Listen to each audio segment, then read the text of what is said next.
প্রিয় দর্শক, আসসালামু আলাইকুম। দর্শক, আপনাদের প্রীতীয় শুভেচ্ছা জানিয়ে শুরু করছি আমাদের আজকের প্রতিবেদন। তো দর্শক, দেখতেই পাচ্ছেন আমাদের সামনে এক আপু বসে আছে। আমরা তার জীবনের গল্পটা শুনবো। তো জানবো আপু কেন আমাদের ইউটিউবের মাঝে আসলেন, তিনি কি বলতে চান। আপু, আসসালামু আলাইকুম। ওয়ালাইকুম সালাম ভাইয়া। কেমন আছেন? বেশি ভালো না ভাইয়া। বেশি ভালো নেই। আপু, আপনার নাম কি? আসিয়া। মাশাআল্লাহ, খুব সুন্দর নাম। তো আসিয়া আপু, আমাদের ইউটিউবে কেন আসলেন? আইসি ভাইয়া, অনেক কষ্ট নিয়ে আইসি। ভাই বাবা নেই, যার নিয়ে কিছুই নেই, বাবা মারা গেছে।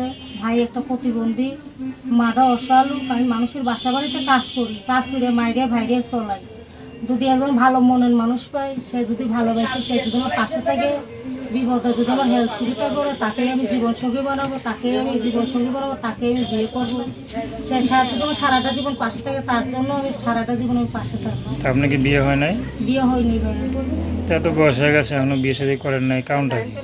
অনেকেই বিয়ের প্রস্তাব দিয়েছে, বিয়ে বসি নেই। মনে করো যে গাঁজা খাওয়া মদ খাওয়া নিশাবানি করো, তো তার জন্য বিয়ে বসি নেই। আর মায়ের থেকে ভাইরে থেকে আমি বিয়ে বসি নেই। কেননা যে বাবা মারা গেছে, ভাইটা প্রতিবন্ধী, মাটা বিবাহ, মা তো অনেক কষ্ট করে, আমাদের জন্য তো অনেক কষ্টই করছে জীবন। তখন মায়ের থেকে আমি যাই নেই। যদি একজন এখন ভালো মনের মানুষ পাই, সে যদি আমার বিপদে পাশে থাকে, সে তার সারাটা জীবন আমি তার সুখেও পাশে থাকবো। আচ্ছা, তো আপনি কি করেন বললেন? হ্যাঁ, কি করেন? কোনো কাজ করি না ভাইয়া, ওই যে বাসা বাড়িতে মানুষের কাজ করি, একটা ম্যাডামের মায়ের সেলাই মেশিনের কাজ করি।